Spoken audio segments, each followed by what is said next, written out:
There's a town at the top of the world where the ground refuses to accept bodies. Nothing rots. Everything stays. So for the better part of a century, the local cemetery has quietly stopped taking new arrivals. Which raises a question nobody expects to have to answer.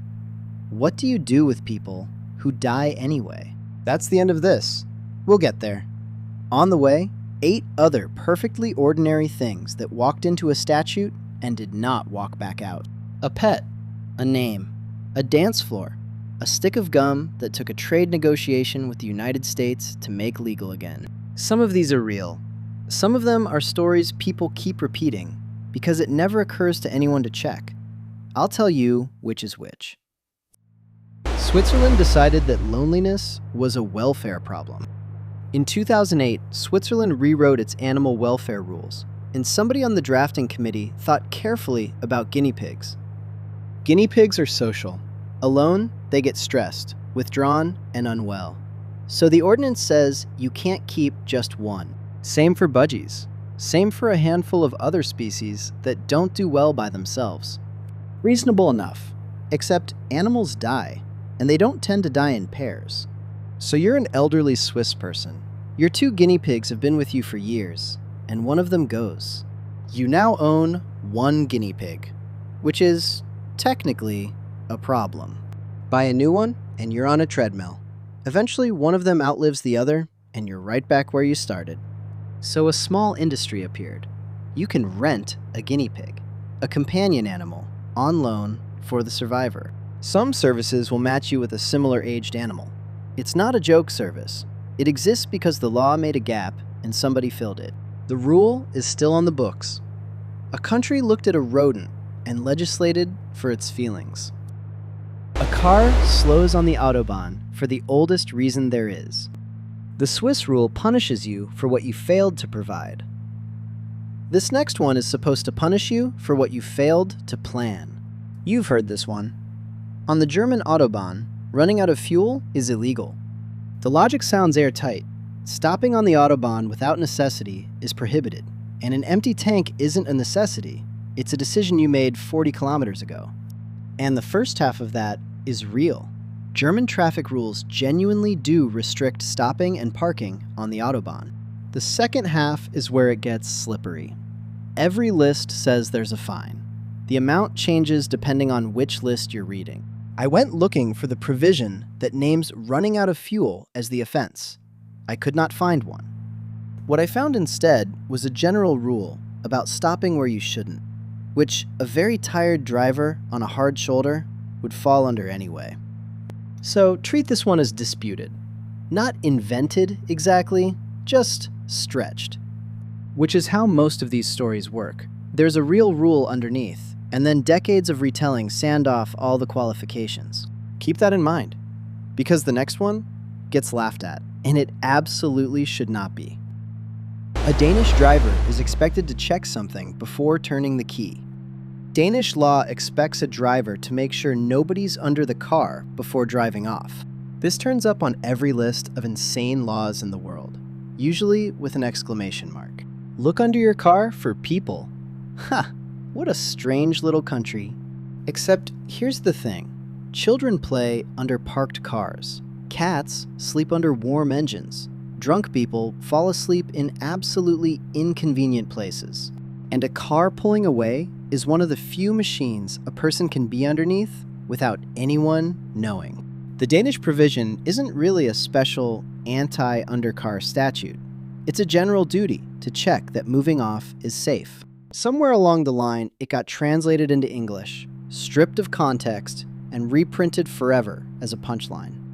So it's real. It's just not funny. It's the most boring thing in the world. A rule written by people who had seen what happens when nobody looks. That's the tell, by the way. The genuinely mad laws almost never protect anyone. They protect a symbol. Which brings us to a pig. The most repeated law in France may not be a law at all. In France, they say, you may not name a pig Napoleon. It's a beautiful little story. It has an emperor, an insult, and a farm animal. It travels well. It's been printed in newspapers, listed in trivia books, and repeated on television for decades. And nobody has ever produced the statute. No article number, no code, no prosecution, no farmer fined for a badly named pig. There's a plausible origin. France has historically had laws about insulting the head of state and offending public dignity. Squint hard enough at those, and you can imagine a route from the emperor's reputation to a pig's name. But imagining a route isn't the same as finding one. So, treat as disputed. If it exists, nobody who repeats it has ever read it.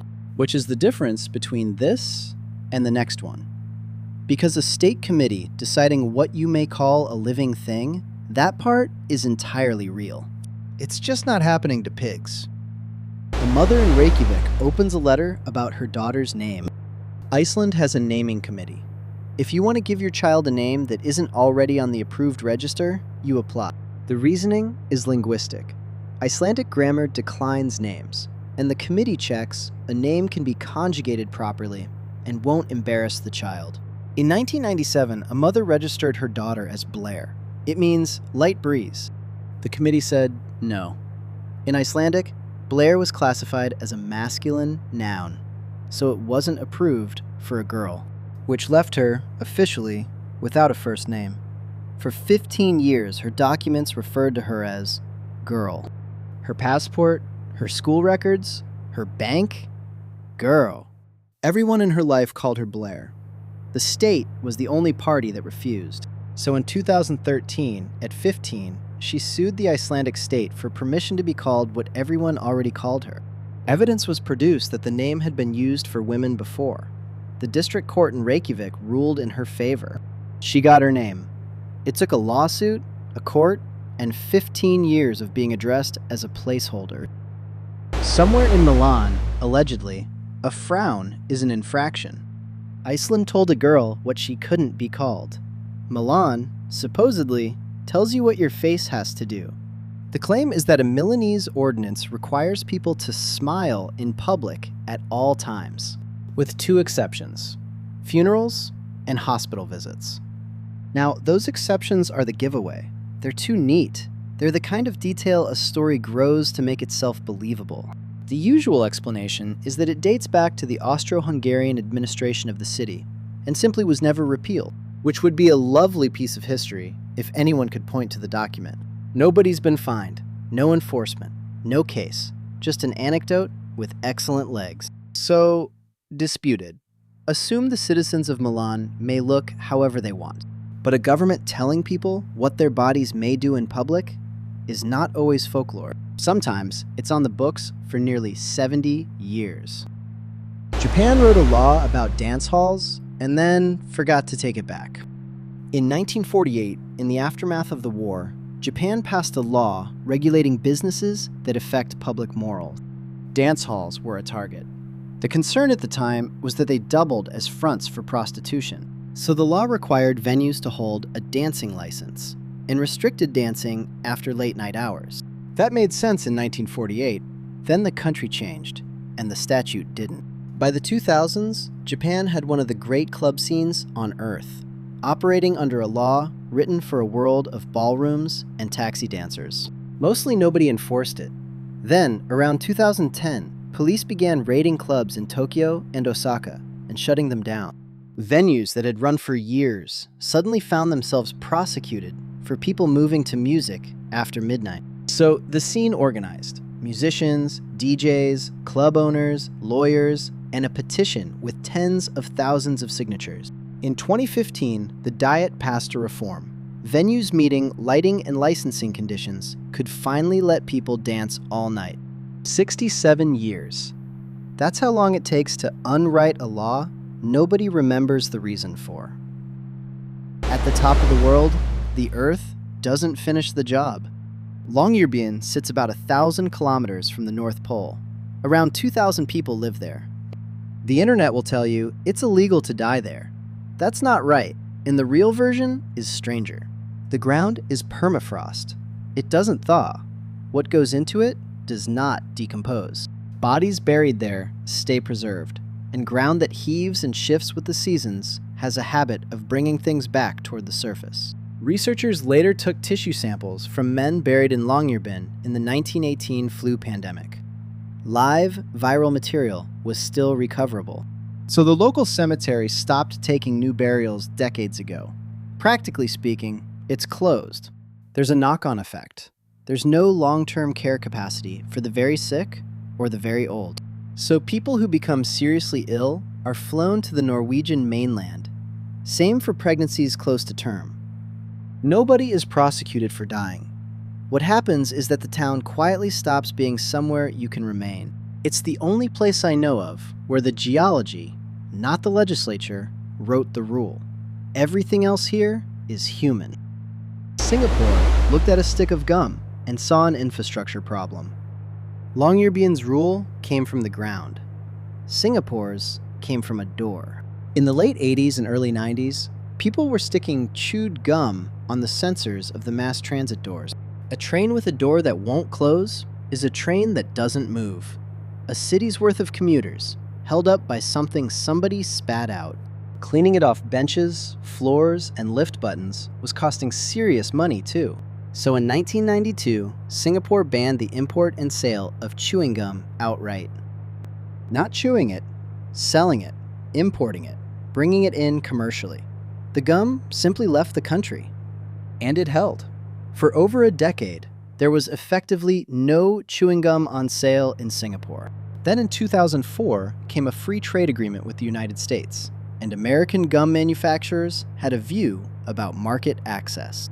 The compromise was beautifully bureaucratic. Gum with a therapeutic purpose, nicotine gum, dental gum, became legal to sell through a pharmacist who, at least initially, was expected to take your name, to sell you gum. Here's what I noticed pulling these together. Almost none of them started as madness. A guinea pig really does suffer alone. Gum really did stop trains. Dance halls in 1948 really were a problem worth regulating. Every one of these was a sensible person solving a real problem in front of them. The absurdity is what happens afterwards.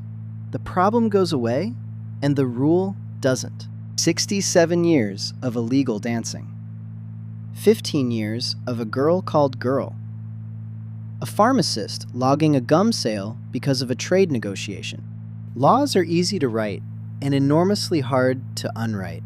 Nobody gets promoted for repealing something. And that's the other half of it. The ones that turned out to be folklore. The pig, the smile, the empty tank. Those spread precisely because they sound like the real ones. We already believe governments do this, so we don't check. So which category does your country's famous stupid law fall into? The real one nobody repealed, or the one everyone repeats and nobody's read?